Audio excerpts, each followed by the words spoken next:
परम सम्मानयोग दीन दुनी के मालक शबद गुरु धन धन गुरु ग्रंथ साहिब सच्चे पातशाह महाराज जी के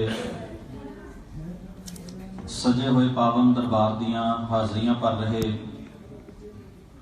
गुरु सवारे खालसा जी बड़े अदब सत्कार प्यार सहित दशमेश पिता जी की बख्शिश की हुई मुबारक फतेह नाल सांझ पढ़ाओ। आखो जी वाहिगुरु जी का खालसा वाहिगुरु जी की फतेह। अज दी दूसरे दिन दी विश्व सिख चेतना कानफ्रेंस दे धन गुरु ग्रंथ साहिब महाराज सच्चे पातशाह जी के पावन हजूर सजे हुए समागम दे विच आप जी ने मेरे तो पहला ਅਤੇ मेरे तो बाद विच बहुत ही विद्वान सत्कारयोग पंथ दीयां हस्तियां पासों गुरमत संबंधी विचारां दी सांझ श्रवण करनी है। मैं अपने समय में रहिंदियां होया संखेप जी थोड़े थोड़े समय विच जो मर्यादा के संबंधी समय समय के उत्ते उठते हुए विचार ने उन्होंने प्रति जो साडा नजरिया बनता जा रहा या कह लो बनाया जा रहा अते जो साडी धार्मिक लीडरशिप मर्यादा के नाम के उत्ते साजिशां रच के अपनी निजी हों गर्ज अते राजनीति ते धड़ेबंदी की गंदी खेड खेड रही है। मर्यादा केवल 32 पन्नियां का एक किताबचा नहीं, मर्यादा सुप्रीमेसी दी एक टूल बन गया। आप इस चीज नूं थोड़ा जिहा गहराई दे नाल समझण दी कोशिश करिए। जिस धड़े ने अपनी गल वड्डे लैवल के उत्ते मनवा लई ते लागू करवा लई, अचेत रूप विच विचरण वाली जनता जिहड़ी आ ओह अपने आप उन्हां दी मुट्ठी च आ जांदी है। जनता की पावर संगत की ताकत ते संगत का वहा उन्हां दे कंट्रोल च हो जाता।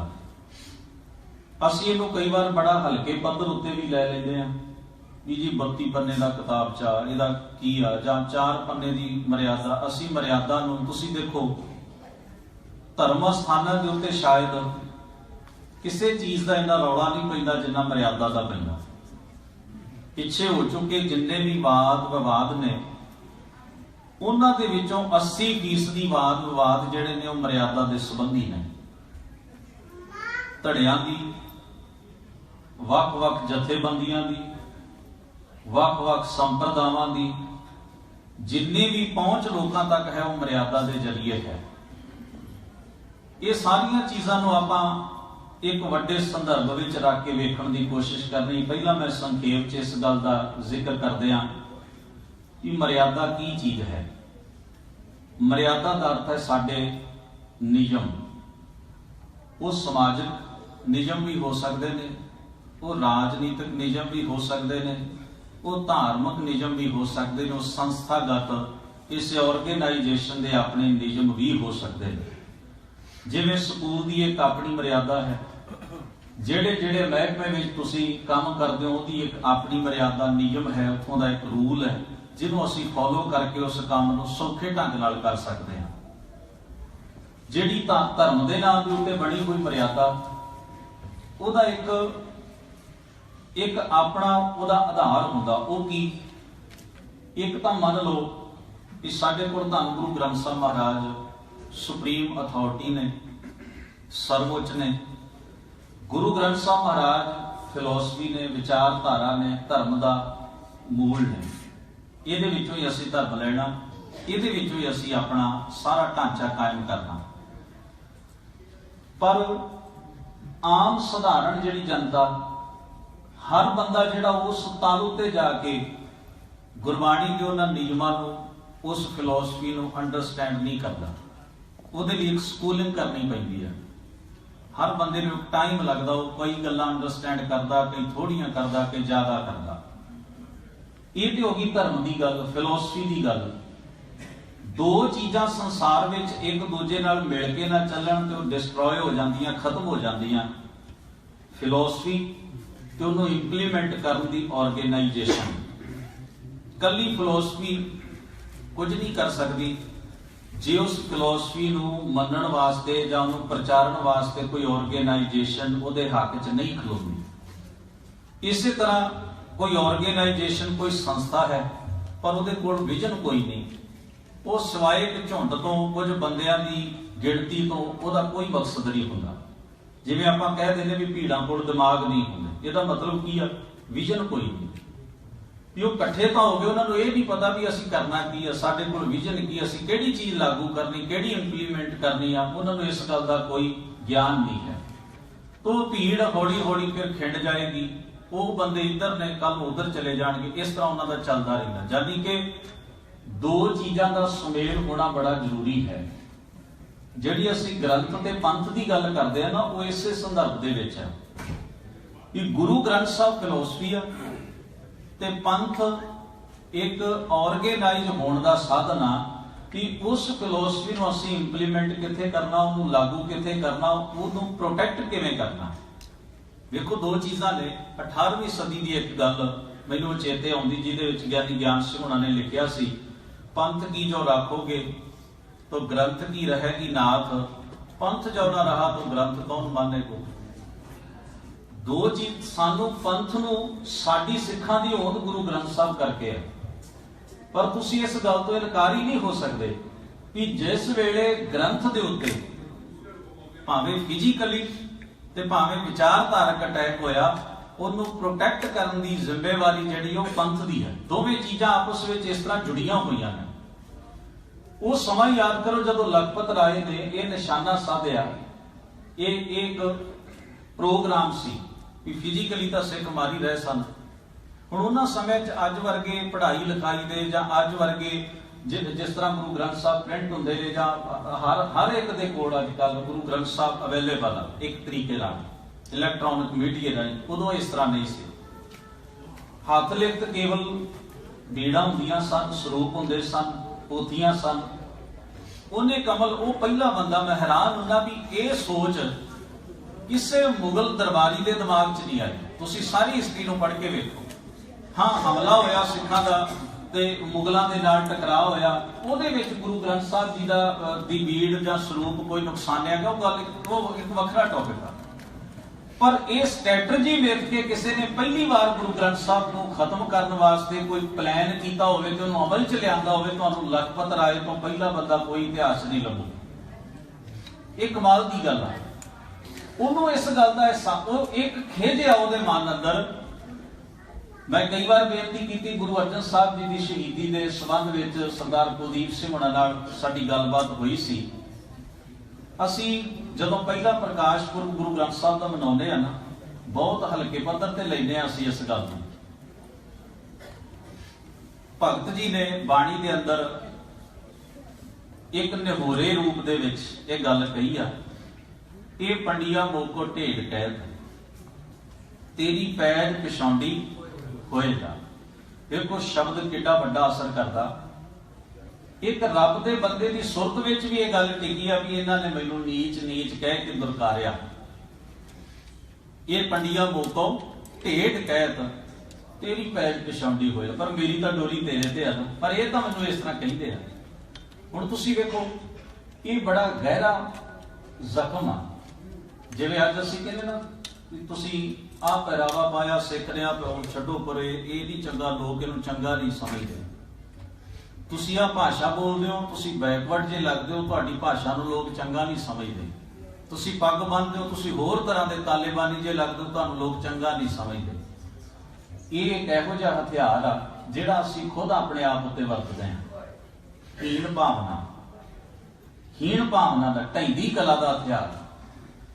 जिस कौम नूं अपनी भाषा बैकवर्ड लगन लग पई, अपना पहरावा उन्होंने माड़ा लगन लग पिया, ਜਿਹੜੀ कौम नूं अपना खाना पीना, अपनियां धार्मिक रवायतां ते अपने धर्म की गल बैकवर्ड लगन लग पई, उन्हां गल्लां दी प्रैक्टिस छड्ड जाऊगा हौली हौली। ਇਹੋ ਜਿਹਾ ਮਾਰੂ ਹਥਿਆਰ ਆ ਜਿਹੜਾ ਸਾਨੂੰ ਬੌਧਿਕ ਪੱਧਰ ਉੱਤੇ ਤੇ ਮਾਨਸਿਕ ਤੌਰ ਤੇ ਕੰਗਾਲ ਕਰਕੇ ਸੁੱਟ ਦਿੰਦਾ। ਅੱਜ ਸਾਡੇ 'ਚ ਇਹੀ ਅਹਿਸਾਸ ਨੇ ਬਹੁਤੇ। ਮੰਨ ਲਓ ਅਸੀਂ ਪਰਿਵਾਰ 'ਚ ਬੈਠੇ ਹੋਈਏ, ਕੋਈ ਉਸ ਜਗ੍ਹਾ ਦੇ ਉੱਤੇ ਸਾਹਿਬਜ਼ਾਦਿਆਂ ਦੀ ਗੱਲ ਸ਼ੁਰੂ ਕਰਦੇ, ਵਿਆਹ ਦਾ ਪ੍ਰੋਗਰਾਮ ਹੋਵੇ, ਸਾਨੂੰ ਲੱਗਦਾ ਇਹ ਬੰਦੇ ਨੇ ਇੱਥੇ ਗੁਰਦੁਆਰਾ ਹੀ ਬਣਾ ਲਿਆ। ਹੀਣ ਭਾਵਨਾ, ਬਾਣੀ ਦੀ ਗੱਲ ਸ਼ੁਰੂ ਕਰ ਦੇਵੇ ਕੋਈ, ਉਹ ਨਹੀਂ ਨਹੀਂ ਇਹ ਬਾਬਿਆਂ ਦੀਆਂ ਗੱਲਾਂ ਨੇ, ਗੁਰਦੁਆਰਿਆਂ 'ਚ ਕਰਿਆ ਕਰੋ, ਇੱਥੇ ਲੋੜ ਨਹੀਂ। ਇੱਥੋਂ ਹੀ ਸਾਡਾ ਬੇੜਾ ਬੈਠਿਆ। ਮਾਫ ਕਰਿਓ, ਜਦੋਂ ਅਸੀਂ ਗੁਰਮਤ ਨੂੰ ਤੇ ਗੁਰੂ ਦੀ ਗੱਲ ਨੂੰ ਤੇ ਆਪਣੇ ਕਲਚਰ ਨੂੰ, ਸਿੱਖ ਕਲਚਰ ਨੂੰ ਆਪ ਹੀ ਧੱਕੇ ਦੇ ਕੇ ਪਹਿਲਾਂ ਆਪਣੇ ਸੁਰਤ ਚੋਂ ਕੱਢਿਆ, ਘਰਾਂ ਚੋਂ ਕੱਢਿਆ ਤੇ ਉਹਨੂੰ ਇੱਕ ਜਗ੍ਹਾ ਤੱਕ ਮਹਦੂਦ ਕਰ ਦਿੱਤਾ, ਸੀਮਤ ਕਰ ਦਿੱਤਾ। ਮੈਂ ਸੋਚ ਰਿਹਾ ਸੀ ਸਾਨੂੰ ਹਾਲ ਵਿੱਚ ਬਾਹਰ ਜਗ੍ਹਾ ਲੈ ਕੇ ਸੈਮੀਨਾਰ, ਕਾਨਫਰੰਸ ਜਾਂ ਇਹੋ ਜਿਹੀ ਮੀਟਿੰਗਾਂ ਕਿਉਂ ਕਰਨੀਆਂ ਪੈਂਦੀਆਂ ਨੇ? ਇਸ ਕਰਕੇ ਵੀ ਅਸੀਂ ਲੋਕਾਂ ਨੂੰ ਦੱਸ ਸਕੀਏ ਵੀ ਬਾਹਰ ਵੀ ਗੁਰੂ ਦੀ ਗੱਲ ਹੋ ਸਕਦੀ ਹੈ, ਗੁਰਦੁਆਰੇ ਤੋਂ ਬਾਹਰ ਵੀ ਹੋ ਸਕਦੀ ਹੈ। ਗੁਰੂ ਦੀ ਲੋੜ ਉੱਥੇ ਵੀ ਹੁੰਦੀ ਆ ਤੇ ਉਹਦੀ ਮਹੱਤਤਾ ਉੱਥੇ ਵੀ ਹੁੰਦੀ ਆ। ਇਹ ਵੀ ਇੱਕ ਸੁਨੇਹਾ ਵਾ, ਇਸ ਕਰਕੇ ਚੁਣਨਾ ਪੈਂਦਾ। ਨਹੀਂ ਤਾਂ ਕੱਲ ਵਾਲਾ ਪ੍ਰੋਗਰਾਮ ਇੱਥੇ ਜਿਹੜਾ ਕੀਤਾ ਵਾ ਆਪਾਂ, ਉਹ ਇੱਥੇ ਵੀ ਹੋ ਸਕਦਾ ਸੀ, ਪਰ ਕਿਉਂਕਿ ਸਾਡੀ ਮਾਨਸਿਕਤਾ ਬਣ ਚੁੱਕੀ ਹੈ, ਉਹਨੂੰ ਤੋੜਨ ਵਾਸਤੇ ਕੋਈ ਕੋਸ਼ਿਸ਼ ਕਰਨੀ ਪਊਗੀ। ਖੈਰ, ਜਿਹੜੀ ਮੈਂ ਬੇਨਤੀ ਕਰ ਰਿਹਾ, ਹੁਣ ਹੋਇਆ ਵਾਪਰਦਾ ਕੀ ਹੈ ਸਾਡੇ ਨਾਲ, ਉਹ ਇੱਕ ਅਹਿਸਾਸ ਸਾਡੇ ਅੰਦਰ ਭਰਿਆ ਜਾਂਦਾ ਜਿਹੜਾ ਸਾਨੂੰ ਅੰਦਰੋਂ ਖੋਰਾ ਲਾਉਂਦਾ। ਅਸੀਂ ਆਪਣੀਆਂ ਚੀਜ਼ਾਂ ਨੂੰ ਖੁਦ ਹੀ ਨਫ਼ਰਤ ਕਰਨ ਲੱਗ ਜਾਂਦੇ ਹਾਂ ਤੇ ਫਿਰ ਉਹਨਾਂ ਦੀ ਪ੍ਰੈਕਟਿਸ ਛੱਡ ਦਿੰਦੇ ਹਾਂ। ਜਦੋਂ ਉਹਨਾਂ ਦੀ ਪ੍ਰੈਕਟਿਸ ਛੁੱਟ ਜਾਂਦੀ ਆ, ਅਸੀਂ ਆਪਣੇ ਆਪ ਉਹਨਾਂ ਨਾਲੋਂ ਕੱਟ ਆਫ ਹੋ ਜਾਂਦੇ ਆ, ਦੂਰ ਚਲੇ ਜਾਂਦੇ ਆ। ਇਹ ਇੱਕ ਬੜਾ ਸੌਖਾ ਸਾਧਨ ਆ ਸਾਨੂੰ ਅੰਦਰੂਨੀ ਤੌਰ ਉੱਤੇ ਆਪਣੇ ਧਰਮ, ਭਾਸ਼ਾ, ਕਲਚਰ, ਪਹਿਰਾਵੇ, ਹਰ ਚੀਜ਼ ਨਾਲੋਂ ਦੂਰ ਲਿਜਾਣ ਦਾ। ਇਹ ਬੌਧਿਕ ਹਥਿਆਰ ਆ ਜਿਹੜਾ ਵਰਤਿਆ ਜਾ ਰਿਹਾ, ਭਗਤਾਂ ਤੇ ਵਰਤਿਆ ਉਹਨਾਂ ਨੇ। ਇਸੇ ਕਰਕੇ ਵੇਖੋ ਇਹ ਚੋਟ ਕਿੱਡੀ ਵੱਡੀ, ਕਬੀਰ ਮੇਰੀ ਜ਼ਾਤ ਕੋ ਸਭ ਕੋ ਹਸਨੇ ਹਾਂ। ਹੁਣ ਵੀ ਜਿਹੜੇ ਹਥਿਆਰ ਦੀ ਲੋਕ ਤੁਹਾਡੇ ਵੱਲ ਉਹਨੂੰ ਖੁੰਡਿਆ ਕਰਨ ਦਾ ਤਰੀਕਾ ਕੀ ਸੀ? ਬਲਿਹਾਰੀ ਇਸ ਜਾਤ ਤੋਂ ਜੇ ਜਪਿਓ, ਕਹਿੰਦੇ ਮੈਂ ਤਾਂ ਸਦਕੇ ਜਾਣਾ। ਹਥਿਆਰ ਖੁੰਡਾ ਹੋ ਗਿਆ ਕਿ ਤੁਸੀਂ ਮੈਨੂੰ ਮੇਰੀ ਜਾਤ ਦਾ ਨਾਂ ਲੈ ਕੇ ਚਲੋ। ਮੈਨੂੰ ਤਾਂ ਮਾਣ ਹੀ ਬੜਾ ਵੀ ਮੈਂ ਇਸ ਪਰਿਵਾਰ 'ਚ ਪੈਦਾ ਹੋਇਆ ਤੇ ਮੈਂ ਖੱਡੀ ਨਾਲ ਕੱਪੜਾ ਬੁਣਦਾ, ਮੈਨੂੰ ਤਾਂ ਕੋਈ ਇਹੋ ਜਿਹੀ ਪ੍ਰੋਬਲਮ ਨਹੀਂ। ਹੁਣ ਇਹੋ ਹੀ ਹਥਿਆਰ ਸੀ ਜਿਹੜਾ ਵਰਤਿਆ ਗਿਆ, ਪਰ ਖੁੱਡਾ ਹੋ ਗਿਆ। ਹੁਣ ਅਗਲੀ ਗੱਲ ਨੂੰ ਅਸੀਂ, ਕਈ ਸੱਜਣ ਕਹਿੰਦੇ ਵੀ ਬਾਣੀ 'ਚ ਭਗਤਾਂ ਨੇ ਖੁਦ ਆਪਣੀ ਨਾਮ ਦੇ ਨਾਲ ਜਾਤ ਦਾ ਜ਼ਿਕਰ ਕਿਉਂ ਕੀਤਾ? ਰਵਿਦਾਸ ਜੀ ਨੇ, ਬਾਬਾ ਜਿਹੜੇ ਹੈਗੇ ਨੇ ਬਾਬਾ ਰਵਿਦਾਸ ਜੀ ਨੇ ਕਿਉਂ ਇਹ ਜ਼ਿਕਰ ਕੀਤਾ, ਜਾਂ ਗੁਰੂ ਸਾਹਿਬਾਨ ਨੇ ਉਹਨਾਂ ਦੇ ਨਾਮ ਨਾਲ ਜ਼ਿਕਰ ਕਿਉਂ ਕੀਤਾ? ਕਿਉਂਕਿ ਗੁਰਬਾਣੀ ਵਿੱਚ ਜ਼ਾਤ ਜਿਹੜੀ ਆ ਉਹ ਕੇਵਲ ਕਿੱਤੇ ਵਜੋਂ, ਕਿੱਤੇ ਨੂੰ ਮੁੱਖ ਰੱਖ ਕੇ ਵੀ ਜੇ ਕੋਈ ਉਸ ਪਰਿਵਾਰ 'ਚ ਜੰਮਿਆ ਤੇ ਇਹਦੇ ਨਾਲੋਂ ਨੀਚ ਨਹੀਂ ਹੋ ਗਿਆ, ਸਦਕੇ ਜਾਈਏ ਵੀ ਉੱਥੇ ਜੰਮਿਆ। ਜਾਨੀ ਕਿ ਉਹ ਅਹਿਸਾਸ ਅੰਦਰੋਂ ਖਤਮ ਕਰਨ ਵਾਸਤੇ ਇਹ ਜਿਹੜੀ ਚੀਜ਼ ਇਸ ਕਰਕੇ ਬਾਣੀ 'ਚ ਵਰਤੀ ਗਈ ਹੈ। ਤੋ ਜਿਹੜੀ ਮੈਂ ਬੇਨਤੀ ਕਰ ਰਿਹਾ ਵੀ ਉੱਥੇ ਭਗਤ ਜੀ ਨੇ ਕਿਹਾ ਵੀ ਪੰਡੀਆ ਮੋਖੋ ਢੇਡ ਕਹਿ। ਹੁਣ ਤੁਸੀਂ ਗੁਰੂ ਅਰਜਨ ਸਾਹਿਬ ਮਹਾਰਾਜ ਦੀ ਕਰਨੀ ਵੇਖੋ। ਗੁਰੂ ਨਾਨਕ ਸਾਹਿਬ ਨੇ ਉਹਨਾਂ ਮਹਾਂਪੁਰਖਾਂ ਦੀ ਬਾਣੀ ਇਕੱਤਰ ਕੀਤੀ, ਅੱਗੇ ਤੋਂ ਅੱਗੇ ਗੁਰੂ ਅਰਜਨ ਸਾਹਿਬ ਤੱਕ ਪਹੁੰਚੀ। ਭਾਈ ਗੁਰਦਾਸ ਜੀ ਨੇ ਉਹਨੂੰ ਲਿਖਿਆ, ਗੁਰੂ ਸਾਹਿਬ ਕੋਲ ਬੈਠ ਕੇ ਲਿਖਾਉਂਦੇ ਰਹੇ।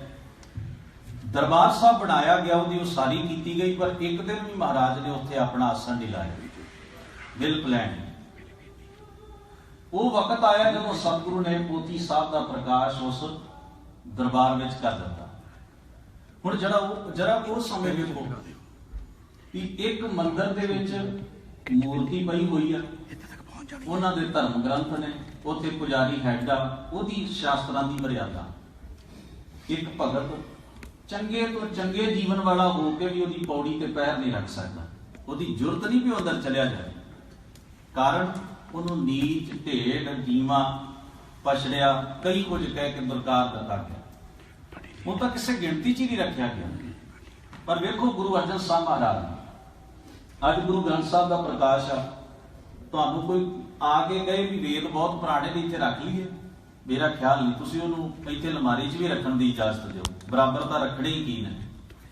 ਇਹ ਸਟੇਟਸ ਕੀ ਹੈ ਗੁਰੂ ਗ੍ਰੰਥ ਸਾਹਿਬ ਦੇ ਵਿੱਚ? ਬਾਬਾ ਕਬੀਰ ਸਾਹਿਬ, ਬਾਬਾ ਰਵਿਦਾਸ ਸਾਹਿਬ, ਉਹ ਸਾਰੇ ਮਹਾਂਪੁਰਖ ਜਿਨ੍ਹਾਂ ਨੂੰ ਸਮੇਂ ਦੀ ਸੱਤਾ, ਧਾਰਮਿਕ ਤੇ ਰਾਜਨੀਤਿਕ ਸੱਤਾ ਨੇ ਨਕਾਰ ਕੇ ਸਮਾਜ ਨੇ ਪਾਸੇ ਕੀਤਾ ਹੋਇਆ ਸੀ, ਉਹ ਤੁਹਾਡੇ ਕੇਂਦਰੀ ਅਸਥਾਨ 'ਚ ਵਿਰਾਜਮਾਨ ਕਰ ਦਿੰਦੇ। सिख नूं की आर्डर किया भी तू दुख होवे सुख होवे, तेरा दिन चढ़दा तेरी रात पैंदी, तू गमी चा तू खुशी सा, तू तेरिया सारिया गल्लां इहदे उत्ते केंद्रित होणगीਆਂ। यही तेरी रूह आ, यही तेरा धर्म आ, तेरी इबादत भी यही, तेरी बंदगी भी यही। हुण तुसीं अंदाजा लो कि ये जिहड़ा स्टेटस गुरु अर्जन साहब महाराज ने कायम किया किते छोटी गल। खतरा विचारधारक तौर पर इस नूं खंडन करन दा, सच नूं कोई खतरा नहीं हुंदा, पर सच जिथों इंप्लीमेंट हो रहा उस रस्ते नूं बंद करन दी गल आ। लखपत राय दी सुरत विच ये चीज़ां बड़ी चंगी तरह सन भी गुरु घर ने साडे नाल कीता की है। उन्हें कहा मैं तो गुड़ शब्द नहीं कह देना, कोई गुरु कहने हो। खूहां च सटवाए उन्हें गुरु ग्रंथ साहब, अग्गां लवाइयां, टोए पटवा के नपाए, ये बड़ा कुछ इस तरह का चलिया। गुरु ग्रंथ साहब महाराज नूं अपनी हिक नाल ला के जंगलां विच सिखां ने गुरु ग्रंथ साहब जी दे ये स्वरूप सेव कीते। पता क्यों? क्योंकि गुरु कलगीधर साहब महाराज पंथ नूं ग्रंथ दी ताबिया कर रहे सन। उन्हां नूं ये हुक्म सी भी इस तो बिना तुहाडी जिंदगी खत्म आ, पर इहदी सेफ्टी, इहदी प्रोटैक्शन ते इहनूं इंप्लीमेंट करन दी जिम्मेवारी मैं तुहानूं देना। शरीर दा काम तुसीं दिओगे, आत्मा दा काम ये देगा। दो चीज़ां रलणगीਆਂ तां संपूर्णता जिहड़ी आ ਉਹ सारी चीज़ अगे ਵਧੂਗੀ। जिवें ਪਹਿਲੋਂ ਕਿਹਾ भी संस्था ਜਿਹਦੇ ਕੋਲ विजन फिलोसफी नहीं, ਉਹ ਸਵਾਏ ਝੁੰਡ ਤੇ ਕੱਟ ਤੋਂ ਕੱਖ नहीं, ਉਹ ਭੀੜ ਆਏਗਾ। ਤੇ ਜਿਹੜੀ ਫਿਲਾਸਫੀ ਬੜੀ ਚੰਗੀ ਹੋਵੇ ਉਹਨੂੰ ਇੰਪਲੀਮੈਂਟ ਕਰਨ ਲਈ ਕੋਈ ਆਰਗੇਨਾਈਜ਼ ਨਹੀਂ ਹੋਏ ਲੋਕ, ਅੱਗੇ ਕੰਮ ਨਹੀਂ ਚੱਲਿਆ, ਤਾਂ ਉਹ ਫਿਲਾਸਫੀ ਜਿਹੜੀ ਆ ਉਹ ਕਿਤਾਬਾਂ ਵਿੱਚ ਗ੍ਰੰਥਾਂ 'ਚ ਜਾਂ ਇੱਕ ਜਗ੍ਹਾ ਤੇ ਪਈ ਰਹੂਗੀ। ਉਹਨੂੰ ਦੋ ਚਾਰ ਬੰਦੇ ਪੜ੍ਹਿਆ ਕਰਨਗੇ, ਸਵਾਦ ਲਈ ਛੱਡ ਦਿਆ ਕਰਨਗੇ, ਪਰ ਉਹ ਅੱਗੇ ਨਹੀਂ ਚੱਲ, ਸੰਸਥਾਗਤ ਢੰਗ ਨਾਲ ਅੱਗੇ ਨਹੀਂ ਵੱਧ ਸਕੂਗੀ। तो ये दो चीज़ां गुरु साहब जी ने जड़ियां ने ना बड़ी वड्डी, वो दोवां चीज़ां की लोड़ महसूस करते सन। विजन उन्होंने दिता, विचारधारा दी, पर उन्होंने इंप्लीमेंट करने लई संस्थावां भी पैदा कीतियां, संगत पैदा की। फिर वो संगत भी पंथ रूप में एक जिम्मेवारी आयद कर दी। हुण आपां अगे आईए, जिहड़ी ते ऑर्गेनाइज हो गई, संस्थागत ढांचे च बच गई, ਉਹਦੀ एक विलक्षण पछाण बन गई भी ये सिख ने ते गुरु ग्रंथ साहब को मनण वाले ने, इन्हां दी इबादत करनी, इन्हां दी बंदगी, इन्हां दा बोली पहरावा खाना सब कुछ वखरा ते अलहदा है। ये जो भी रस्मां रीतां करनगे अलहदा करनगे, ये मिक्स अप नहीं होणगे दूजे बहु गिणतियां दे नाल। उन्हां नूं हुण लोड़ पई भी असीं पहिलों लोग वेदी नाल विआह करदे सी, असीं उन्हां चों आए, हुण असीं की करिए? उन्होंने कोई वखरा सिरजना पेगा। पहला साडे च कोई मर जाता, असीं चढ़ाई कर जाता, असीं उन्होंने को पुछदे भी किवें करिए। हुण सानूं असीं क्योंकि वखरे हां ते सानूं की करना चाहिए? हुण असीं अपने बच्चे का नाम रखना ते असीं की करिए? पंडित नूं पुछीए। हुण असीं अपनी इबादत करनी है ते साडा ढंग की होवे? ये नियमां दी लोड़ साडी जथेबंदी नूं पई, पंथक जथेबंदी, उहदे चों इह मर्यादा निकलदी है। अज तुसी मैनूं एक गल हैरान करदी आ, माफ करियो, कोई बंदा इत्थे कहे ना भी कई बार इस तरह की चर्चा धर्म खेतर च हुंदी आ, एक बंदा मर गया, वो महाराज ने कहा भी उठ गई, उठ पिया, तो वो बंदे ने पंक्ति सुनाई कि सतगुरु मेरा मार जवाला। वो कई बार उत्थे आपस सज्जन चर्चा कर रहे होंदे ने, तो गल करिए ना कि नहीं उत्थे जिथे ये पंक्ति वरती उत्थे ये गल नहीं, उत्थे आ वा। ते गुरु की ताकत नूं सामने रख के उस पंक्ति नूं अपनी मर्जी नाल ढकाउण वाला सज्जन जिहड़ा ना, वो कहू तुहानूं गुरु की समर्था ते शक आ कोई? उत्थे चुप रहण तो बिना होर कुछ नहीं कीता जा सकदा। ये बंदा पंक्ति दे अर्थ करन दी बजाए ये गुरु की समर्था दा भय दे के साडे मूंहों ये कढाउणा चाहुंदा। असीं तां कहा ही नहीं भी गुरु समर्थ नहीं, इस कह रहे गुरु समर्थ आ, पर तू अर्थ गलत कर रहा। गल तां इह सी, हुण मौजूदा दौर में भी ना एक साडी मैंटैलिटी बन गई, मैनूं इह संकोच नहीं है गल कहण तो कि गुरु ग्रंथ साहब ही साडी मर्यादा है, सानूं किसी मर्यादा की लोड़ नहीं। मैनूं बड़ी अजीब लगदी है गल, ये उवें दी लगदी है भी तुसीं कह भी नहीं सकदे ते तुसीं जा भी नहीं सकदे, काम चलना भी नहीं। प्रैक्टिकली गल कुछ होर आ। गुरु ग्रंथ साहब तो सेध लई जा सकती है, गुरु ग्रंथ साहब तो सेध लैके पंथ ने अपनी मर्यादा अपने नियम घड़ने ने, पर जे तुसीं कहो भी सानूं हुण वखरी किसी मर्यादा की लोड़ ही नहीं, तो दसो किस तरह सारा कुछ किया। चलो आप सारियां एक पासे रखते हैं, आप गल ही नहीं करते मर्यादा की। मैं तो एक सज्जन ने भी कहा कि ना मर्यादा शब्द तो आपां नूं हिंदुआं ने दिता, आपां तो उही उन्हां दे गुलाम आ। मैनूं बड़ी अजीब लगती है गल भी कोई शब्द गुरु ग्रंथ साहब बड़े शब्द ने जिहड़े साडी घाट नहीं पुराने आए हैं। शब्द किसी दी गुलाम नहीं हुंदे, उन्हां दे उत्ते किसी ने अपनी मोहर नहीं ला ली हुंदी। उन्हां कोल भी गांव कितों आए सन। बाणी च वरतिया गया शब्द नाम रजाद आया कल भीतर बाहुड़ जासी नांगा। मतलब ये जड़ियां चीज़ां ने हुण देखो शब्द पुराना ही सी। राम गुरु ने उस भांडे च वस्तु अपनी पाली। शब्द विष्ण भी वरत्या गुरु ग्रंथ साहब, बीठल भी वरत्या। ये साडी घाट नहीं, पुराने उन्होंने अपनी वस्तु पाई। भांडा पुराना वा, असीं उहदे च अपनी चीज पाई। इहदे च प्रॉब्लम की है? सवाल शब्दां नूं नखेड़न दा नहीं रहूगा, तुहाडा विजन स्पष्ट होना चाहिए भी तुसीं किहनूं कहने हो। कबीर राम है राम को कहबे माहे विवेक, एक अनेका मिल गया एक समाना एक। तो राम कहन में भेद है ता मैं एक विचार, सोई राम सभै कहन सोई कौतक हार। हुण ये अगला जिहड़ा स्टैप है साडा भी मर्यादा जिहड़ी है ना वो फिलोसफी नूं ते वो जथेबंदी नूं आपस विच अटैच रखदी है। वो एक पुड़ दा काम करदी है भी साडे जथेबंदक काम भी निभदे जाण। साडी सोशल लाइफ, साडीआं जिम्मेवारियां जिहड़ियां ने, रस्मां ने, कुछ रवायतां ने, कुछ जीवन दे इस तरह दे हुंदे ने कि कारज वो भी असीं पूरे करिए, प्लस उन्हां नूं निभाउंदिआं असीं किते अपनी फिलोसफी तो दूर ना चले जाइए। उन्हें सानू नेड़े नेड़े रखना, वो घेरे घेरे रखना, नाल नाल रखना भी सिख का भी विआह किस तरह हो, आ बाणी पढ़ के ते इस तरह गुरुद्वारे को असीं फिलोसफी के नेड़े भी रह, साडा काम भी सर गया। भी जे सिख के घर बच्चा पैदा होए जी ओहदा नां किवें रखिया जाऊ, जां ओहदे वास्ते आपां नूं की करना पऊ। दुनिया च हर मजहब कौम की अपनी अपनी रवायत आ। आपां एक तरीका चुनिया भी इस तरह ओहदा नां रख लो ते इस तरह जिहड़ा वा भी ਉਹਨੂੰ ਗੁਰਦੁਆਰੇ ਲੈ ਆਓ। ਤੇ ਆ ਜਿਹੜੀਆਂ ਚੀਜ਼ਾਂ ਅਸੀਂ ਕੋਈ ਬੰਦਾ ਚੜ੍ਹਾਈ ਕਰ ਗਿਆ, ਕੀ ਕਰਨਾ ਜੀ ਆਪਾਂ? ਜਾਨੀ ਕਿ ਅਸੀਂ ਉਹ ਜਿਹੜੀਆਂ ਚੀਜ਼ਾਂ ਨੇ ਸਾਨੂੰ ਸਾਡੇ ਧਰਮ ਦੀ ਫਿਲਾਸਫੀ ਦੇ ਨੇੜੇ ਵੀ ਰੱਖਣ ਤੇ ਸਾਡਾ ਕੰਮ ਵੀ ਚਲਾਉਂਦੀਆਂ ਜਾਣ। ਇਹਦੀ ਲੋੜ ਰਹੇਗੀ ਔਰ ਪੈਂਦੀ ਰਹਿਣੀ ਆ। ਹੁਣ ਅਗਲਾ ਜਿਹੜਾ ਮਸਲਾ ਵਾ ਵੀ ਬਾਰ-ਬਾਰ ਇਹ ਧੌਂਸ ਜਿਹੜੀ, ਜਿਵੇਂ ਨਾ ਮੈਂ ਸੋਚਦਾ ਸੀ कि विप्रवाद का ना एक ये भी पक्ष सानू समझ लेना चाहिए। वो तुहाडे लोगो चेंज नहीं करता, लोगो दे पिछली भावना ही खत्म कर देंदा। उन्हें गुरु नानक साहब का नाम चेंज नहीं करना, उन्होंने 24 अवतारां च फिट कर देना। उन्हें खालसा शब्द चेंज नहीं करना। हुण जिवें असीं कहने ना उसका साडी सूरत वेख के नहीं करता।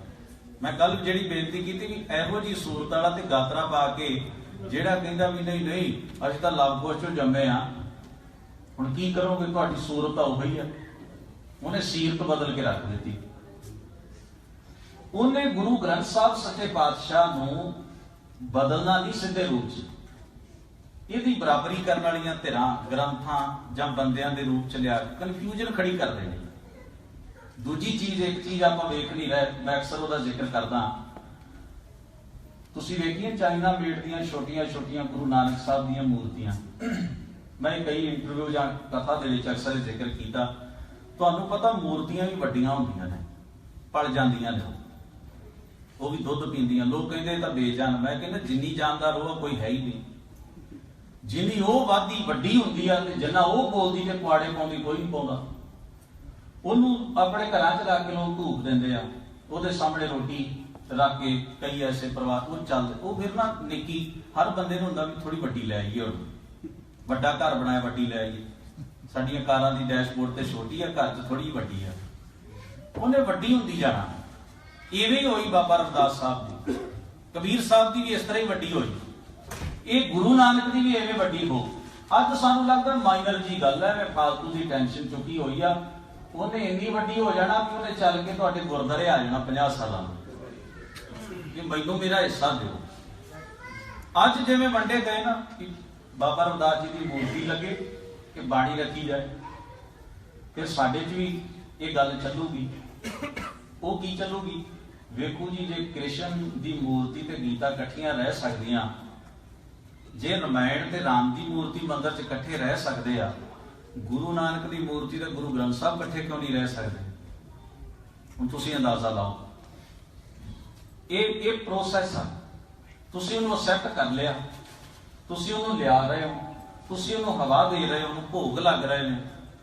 वो साडी कार तो लैके साडे घर तक चल गई, असीं उहनूं प्रमाण कर लिया किसी ना किसी रूप च, तस्वीरां तो लैके मूर्ति तक आ गए। हुण उहनूं बहुता चिर नहीं लगूगा जे असीं इवें प्रवान करते रहे उहनूं गुरुद्वारे आउण तक। ते फिर की होऊगा? एक वो गुरुद्वारा होऊ जिहदे च वैसे तो अगे ही बड़े ने, पर एक होर होऊ जिहदे च गुरु ग्रंथ साहब ते मूर्ति होणगे। एक होऊ जिहदे च गुरु ग्रंथ साहब दे लागे एक ग्रंथ होऊ, ते किते किते टावा टावा होऊ जिथे कल्ला गुरु ग्रंथ साहब होऊ। ये सिचुएशन आ, इवें पैदा हुंदी है। इहनूं आपां रोक सकते हैं, साडी अवेयरनैस इहनूं रोक सकदी है।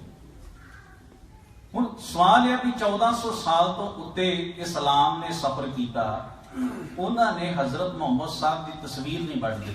वो जी रहे साडे नालों बेहतर कुरान के नेड़े जी रहे। मैं स्टेशन ते वेख्या, वो ट्रेन आउण च सभा बंदियां ने उत्थे अपने मुसल्ले विछाए नमाज पढ़ रहे आ। तुसीं किसी रिश्तेदार के घर जाके उन्हें फतेह बुला के वेखो, इवें लगता जिवें कोई गैर बंदा साडे घर ते हमला करना आ गया हो। फर्क आ मैंटैलिटी का। आपां इत्थे बैठे अपने चो अद्धे घर जाके तुसीं अज फतेह बुलाए, बहुतियां ने नहीं बुलाउणी। वो ज्ञान साडा इत्थे की मर जांदा, इत्थों बाहर निकलदे आ।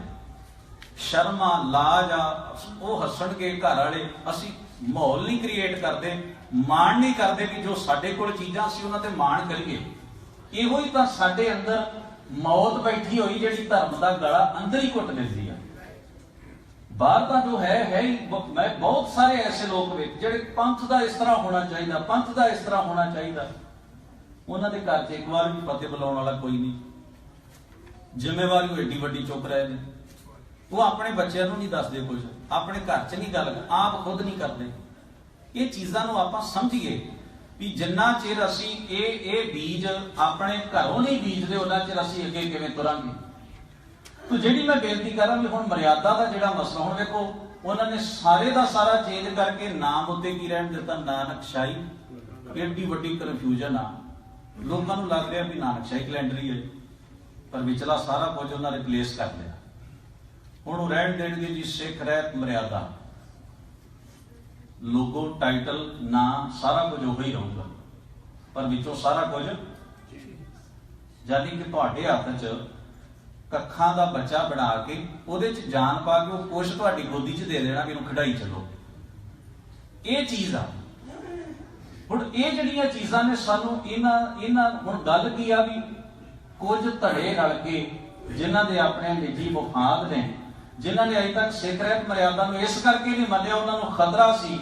गुरमत की रहनी का चैप्टर पढ़ के वेखो सिख रहत मर्यादा च, उन्होंने लग्या भी जे साडे डेरे च सिख रहत मर्यादा लागू होगी तो गुरुद्वारा बन गया, ये डेरा नहीं रहना। उन्होंने लगे तो सुहागा केता उहदे च लिखिया अनबन का कोई त्योहार नहीं मना सकते, बरसियां नहीं मना सकते, मूर्तियां नहीं ला सकते, फलाना नहीं कर सकते, इत्थे काल्पनिक फोटोआं नहीं लग सकदियां, गुरमत विरोधी कोई अनुमति त्योहार नहीं मनाया जा सकता। उन्होंने लग्या ये तो साडे लई खतरे की घंटी है बहुत वड्डी। हुण उस पासे तुरे होए, उन्होंने स्टेटमेंटां बेचारे हौली हौली टोंदे जे भी भला अगों किस तरह की आवाज़ आउंदी, इधरों की हुंदा उधरों की हुंदा। ये जिहड़ियां चीज़ां ने ये उसी प्रोसैस का हिस्सा ने। मर्यादा भी बदल दिओ, गुरु ग्रंथ साहब की सर्वोच्चता नूं चैलेंज भी कर दिओ, और नाल दी नाल कैलेंडर तो उन्होंने जो वो अपनी भाषा च हुंदा ना भी तैनूं सौदा लगू तो सौद ही दिता उन्होंने। इस तरह जानी कि उन्होंने वर्कआउट चल रहा, गुरुद्वारियां दे बराबर इस तरह डेरे स्थापित करके उन्होंने एक वड्डी डाइवर्शन जिहड़ी है सिखां दे विच पैदा की। ये एक अमल आ, एक अमल आ जिहड़ा लगातार चल रहा। मैं अखीर उत्ते जिहड़ियां एक दो बेनतियां तुहाडे नाल साझीआं करनियां ने, ये आपां कल भी डिस्कस कीतियां ने भी ये प्रॉब्लम ने। हुण सवाल ये आ, सानू सरदार पाल सिंह पुरेवाड़ होना ने बड़ी मेहनत करके नानकशाही कैलेंडर साडे कोल एक चीज़ आ गई, उन्होंने हत्थ च फड़ के असीं लड़ सकते हैं, ये साडे कोल है। ਅਸੀਂ ਤਾਂ ਬਣਾਇਆ ਹੋਇਆ। ਇਸੇ ਤਰੀਕੇ ਨਾਲ ਸਾਨੂੰ ਬਾਕੀ ਚੀਜ਼ਾਂ ਦਾ ਪ੍ਰੋਸੈਸ ਵੀ ਸ਼ੁਰੂ ਕਰ ਲੈਣਾ ਚਾਹੀਦਾ। ਬਕਾਇਦਾ ਇਹ ਵੀ ਉਹ ਬਾਅਦ ਵਿੱਚ ਵੇਖੋ ਨਾ, ਜਦੋਂ ਸਾਰਾ ਕੁਝ ਬਦਲ ਜਾਂਦਾ ਆਪਾਂ ਮਗਰ ਨਹੀਂ ਵੀ ਐ ਨਾ ਕਰੋ, ਕਰ ਲੋ, ਕਹਿਣਗੇ ਇਸ ਤਰ੍ਹਾਂ ਨਾ, ਸਾਡੀ ਤੰਗ ਨਹੀਂ ਰਲਦੀ ਫਿਰ। ਸਾਨੂੰ ਹਰ ਚੀਜ਼ ਪਹਿਲਾਂ ਰੈਡੀ ਰੱਖਣੀ ਚਾਹੀਦੀ ਹੈ। ਬੜਾ ਚਿਰ ਨਾਲ ਇਹ ਚਰਚਾ ਚੱਲਦੀ ਰਹੀ ਵੀ ਜਿਹੜਾ ਜਥੇਦਾਰਾਂ ਨੂੰ ਲਾਉਣ ਦਾ, ਉਹਨੂੰ ਚਲਾਉਣ ਦਾ, ਉਹਨੂੰ ਲਾਉਣ ਦਾ ਸਿਸਟਮ ਬਣਾਓ, ਸਿਸਟਮ ਉਹਨਾਂ ਨੇ ਤਾਂ ਅਗਲਿਆਂ ਨੇ ਜੋ ਬਣਾਇਆ ਉਹਦਾ ਚਲਾ ਰਹੇ ਆ। ਤੁਹਾਨੂੰ ਪ੍ਰਬੰਧਕ ਤੁਸੀਂ ਸਿਸਟਮ ਵਿਜ਼ਨ ਪੈਦਾ ਤਾਂ ਕਰੋ, ਪਰ ਨਹੀਂ ਹੋਇਆ, ਚਲੋ ਉਹ ਹੌਲੀ ਹੌਲੀ ਨਿਬੜਦਾ ਹੀ ਜਾ ਰਿਹਾ। ਠੀਕ ਇਸੇ ਤਰੀਕੇ ਨਾਲ ਮੇਰੀ ਬੇਨਤੀ ਇਹ ਆ ਵੀ ਉਹ ਤਾਂ ਜੋ ਕਰ ਰਹੇ ਉਹਨਾਂ ਕੋਲ ਪਾਵਰ ਉਹ ਕਰਨਗੇ ਹੀ। ਸਾਡੇ ਧਾਰਮਿਕ ਲੀਡਰ ਇਮਾਨਦਾਰ ਨਹੀਂ ਹੈਗੇ, ਪਰ ਅਗਲੀ ਜਿਹੜੀ ਸਿਚੁਏਸ਼ਨ ਆ ਕਿ ਜਿਹੋ ਜਿਹੀ ਵੀ ਸਿਚੁਏਸ਼ਨ ਪੈਦਾ ਹੁੰਦੀ ਆ ਉਹਨੂੰ ਨਜਿੱਠਣ ਵਾਸਤੇ ਕਿ ਅਸੀਂ ਆਰਗੇਨਾਈਜ਼, ਅਸੀਂ ਆਪਣੀਆਂ ਕੋਈ ਸੰਸਥਾਵਾਂ ਪੈਦਾ ਕਰਨ ਦੀ ਤਾਕਤ ਰੱਖਦੇ ਹਾਂ। ਅਸੀਂ ਆਪਣੀ ਜਿਹੜੇ ਅਸੀਂ ਆਰਗੇਨਾਈਜ਼ ਹੋਏ, ਅਸੀਂ ਆਪਣੇ ਆਪ ਨੂੰ ਲੀਡ ਕਿਵੇਂ ਕਰਨਾ, ਅੱਗੇ ਅਸੀਂ ਕਿਵੇਂ ਸਫਰ ਕਰਨਾ। ਮੇਰੀ ਬੇਨਤੀ ਹੈ ਵੀ ਅਸੀਂ ਆਰਗੇਨਾਈਜ਼ ਵੀ ਹੋਈਏ, ਆਪਣੀਆਂ ਸੰਸਥਾਵਾਂ ਪੈਦਾ ਕਰੀਏ, ਔਰ ਉਹਦੇ ਰਾਹੀਂ ਅਸੀਂ ਜੋ ਕੰਮ ਕਰਨਾ ਵਾ ਅਸੀਂ ਆਜ਼ਾਦੀ ਨਾਲ ਕਰ ਸਕੀਏ। ਅਸੀਂ ਜਿਹੜੀ ਫਾਈਟ ਕਰ ਰਹੇ ਹਾਂ ਉਹ ਤਾਂ ਕਰਨੀ ਹੀ ਕਰਨੀ ਆ ਬੇਪਰਵਾਹ ਦੇ ਖਿਲਾਫ, ਪਰ ਗੁਰੂ ਨਾਨਕ ਸਾਹਿਬ ਪਾਤਸ਼ਾਹ ਨੇ ਆਪਣੀਆਂ ਸੰਸਥਾਵਾਂ ਪੈਦਾ ਕੀਤੀਆਂ ਸਨ, ਔਰ ਉਹਨਾਂ ਦੇ ਰਾਹੀਂ ਉਹ ਆਰਗੇਨਾਈਜ਼ ਹੋ ਕੇ ਉਹਨਾਂ ਨੇ ਜਿਹੜਾ ਕੰਮ ਕੀਤਾ ਉਹ ਅੱਜ ਇਤਿਹਾਸ ਬੋਲ ਰਿਹਾ ਉਸ ਚੀਜ਼ ਨੂੰ। ਸਾਨੂੰ ਗੁਰੂ ਨਾਨਕ ਸਾਹਿਬ ਜੀ ਦੇ ਉਹਨਾਂ ਕਰਮਾਂ ਤੋਂ, ਬਖਸ਼ਿਸ਼ਾਂ ਤੋਂ ਸੇਧ ਲੈ ਕੇ ਸਾਨੂੰ ਅੱਗੇ ਵਧਣ ਦੀ ਅੱਜ ਲੋੜ ਆ। ਇਹ ਨਾ ਹੋਵੇ ਵੀ ਅਸੀਂ ਨਾ ਆਰਗੇਨਾਈਜ਼ ਹੋਈਏ ਤੇ ਨਾ ਕੋਈ ਸੰਸਥਾ ਪੈਦਾ ਕਰ ਸਕੀਏ, ਤੇ ਇਸ ਤਰ੍ਹਾਂ ਹੀ ਸਾਡਾ ਇਹ ਰੋਲ ਘਚੋਲਾ ਜਿਹੜਾ ਵਾ ਚੱਲਦਾ ਰਹੂ। ਅਸੀਂ ਅਕਲ ਤੇ ਥੱਕੇ ਦਾ ਇਲਾਜ ਹੁੰਦਾ, ਅੱਕੇ ਦਾ ਕੋਈ ਇਲਾਜ ਨਹੀਂ ਹੁੰਦਾ। ਹੌਲੀ ਹੌਲੀ ਬਹੁਤੇ ਬੰਦੇ ਐਸੇ ਵੇਖੇ ਗਏ, ਬੜੀਆਂ ਖੋਜਾਂ ਸਨ ਉਹਨਾਂ ਦੀਆਂ, ਬਹੁਤ ਗਿਆਨੀ ਬੰਦੇ ਸਨ, ਪਰ ਅੱਕ ਕੇ ਖੂੰਜੇ ਲੱਗ ਗਏ। ਉਹਨਾਂ ਨੂੰ ਹੁਣ ਕੋਈ ਮਸਾਜ ਨਹੀਂ ਐਸੀ ਕਿ ਉਹ ਬੰਦੇ ਤੁਰ ਸਕਣ, ਕਿਉਂਕਿ ਅੰਦਰੋਂ ਬੰਦਾ ਜਦੋਂ ਟੁੱਟ ਜਾਂਦਾ, ਜਦੋਂ ਉਹਦੇ ਅੰਦਰ ਦੀ ਸਪਿਰਿਟ ਮਰ ਜਾਂਦੀ ਆ ਤਾਂ ਬਹੁਤ ਵੱਡਾ ਨੁਕਸਾਨ ਕਰ ਜਾਂਦੀ ਆ। ਉਹ ਚੀਜ਼ ਨੂੰ ਜਿਉਂਦੇ ਰੱਖਣ ਦੀ ਆਪਾਂ ਨੂੰ ਕੋਸ਼ਿਸ਼ ਜਿਹੜੀ ਉਹ ਲਗਾਤਾਰ ਕਰਦੇ ਰਹਿਣਾ ਚਾਹੀਦਾ। ਮੈਂ ਬਹੁਤ ਬਹੁਤ ਆਪ ਸਾਰੀ ਸੰਗਤ ਦਾ ਔਰ ਸਮੂਹ ਪ੍ਰਬੰਧਕ ਸੇਵਾਦਾਰਾਂ ਦਾ ਧੰਨਵਾਦੀ ਹਾਂ। ਹੋਈਆਂ ਭੁੱਲਾਂ ਚੁੱਕਾਂ ਦੀ ਖਿਮਾ ਦਾ ਜਾਚਕਾਂ ਬੜੇ ਅਦਬ ਸਹਿਤ ਫਤਿਹ ਨਾਲ ਸਾਂਝ ਬਣਾਓ। ਵਾਹਿਗੁਰੂ ਜੀ ਕਾ ਖਾਲਸਾ, ਵਾਹਿਗੁਰੂ।